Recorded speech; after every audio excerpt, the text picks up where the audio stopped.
I was up till just shy of 5 in the morning yesterday doing this. It really is a very long process, guys. So I'm going to take one of these. I don't know if it's dry enough for this, but I'm going to risk it. And this is how it came out on the other side. And what I've noticed is showing it to you guys, it never looks the same on camera. It just looks like a dark blue, but when you look at it up close, it's a really pretty color, guys. So I'm just going to show you here. This is now the second coat for this bottom. No, this is third coat. Sorry to skip a few on you, but this is why I did one side until it was perfect. And now I come across and do the other. And even then, this one, I'm looking here and I'm not seeing perfection. I'm still seeing a few places, but now we're seeing perfection. So, see that? I'm still silver on this side, but I have decided to go entirely blue here, guys. One of the things I've been giving thought to was whether or not I wanted to do the mirror paint job I talked about, or all blue. And then as I've been watching this process kind of thing happen for me, I have decided that the final paint scheme should be a little different than what I had originally thought. So at this point, I'm not really, I don't know how to explain that. I generally play it by ear, so I'm not 100% sure what the paint job will look like until it's done. This really is no different. I am not 100% sure what I want from this paint job. What I am sure of is I really like this color a lot, guys. It's a beautiful color, absolutely gorgeous, and it seems to be the kind of thing where I'd be really sad later if I didn't do the whole plain in blue, let's put it that way. So I'm just going to move along here and check my edges, make sure they're nicely done. Now, once I'm done on this side, I will progress along to the other. And you see here, we've got little silver bits here. I don't know if you can see that, but you get enough paint on your brush, and immediately you have to worry about the bubbling on the edge, right? And by that, I mean you get drips. And we don't actually want drips here, guys. I just don't. I just want a nice coating all along the edge to make it pretty. That's it. So, we're done here. I'm going to pause this. I'm going to go do my thing. Rinse this out. Always wash your brush, guys, in between each layer. That's about it for this video. I'm not going to do much more talking. I'm just going to come in, paint.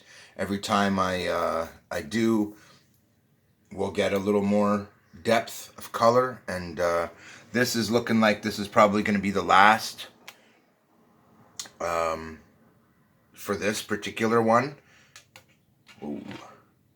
It just doesn't need it anymore.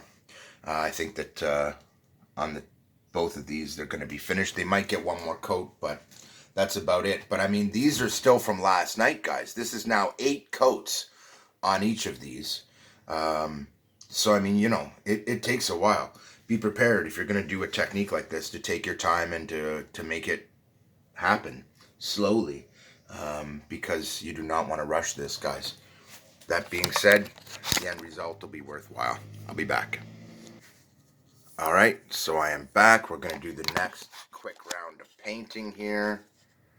And we're going to go from there. Now, assuming that I am content with this, it actually looks pretty good. I could flip it, but I'd like to give each of these one more coat. But I am going to do them last. So I'm going to pull these over here. This one is looking good. I don't really think I need to do anything else to this surface. Now I'm going to check the other side by kind of gently flipping it with my brush. And see that? It needs a lot more work on this side. So now that the one side is finished, we are completely on this side now. So I'm going to continue here.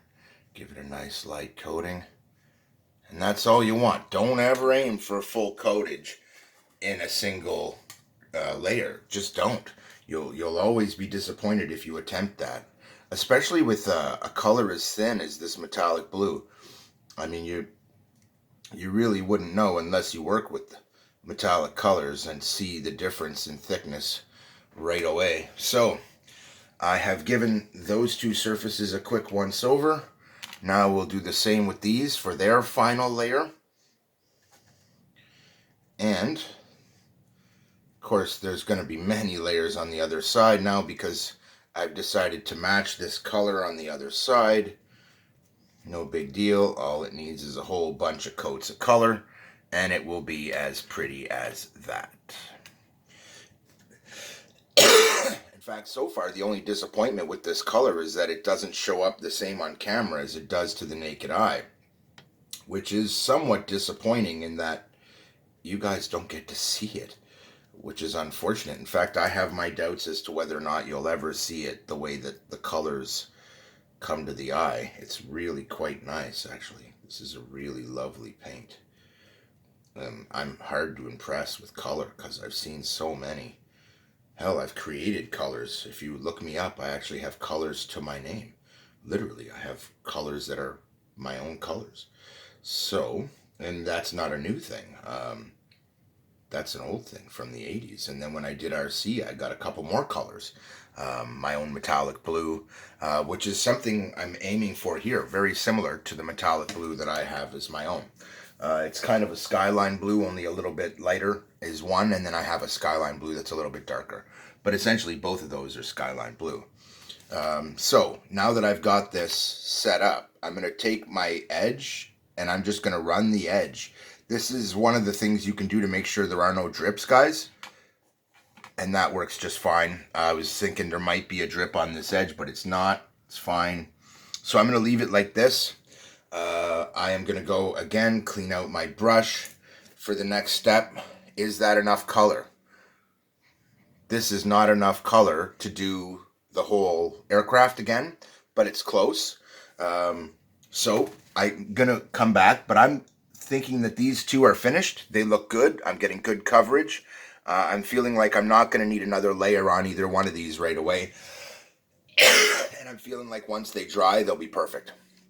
That being said, I'm going to skip out and I'm going to have to put a stop to this video. And I always go back and forth on this part. Do I show you every step in painstaking detail so you can reproduce it? Or do I just keep you informed on what's going on from step to step? So in this one, being that it's a painting tutorial more than it is about the aircraft, I really wanted just to kind of give you as many tips and tricks as I can for that. Also, I wanted you guys to see the other color. This is how that dried. It's not a bad color. In fact, if I was looking for a metallic charcoal gray, this would be a great way to go. But when you compare the two colors, you can clearly see that there's a vast difference. This is why I did not mix my colors this batch. I didn't want a mix of colors like I get on this one. I wanted the color that's natural. So, as an experiment, on the tip of this, I'm just going to take some blue and I'm going to start laying in layers of this blue as I finish with it and work with it. Just on the tip where there was only white, just to see how it looks. And that way, I can show you guys what it looks like with just white as a background. And I gotta tell you, I really do like this color. I mean, it's got this really nice sheen to it. I don't know if you guys are able to see this the way I am. I hope so, because it's a gorgeous color, guys. So, I'm gonna go. Also, the phone is getting close to dead again, so I've got no choice. This video is getting close to 10 minutes anyway. There will be many more coats like this. I will shoot another video in this series. I have to, because I really do want to show you every step, and there are a lot of them. Keith out.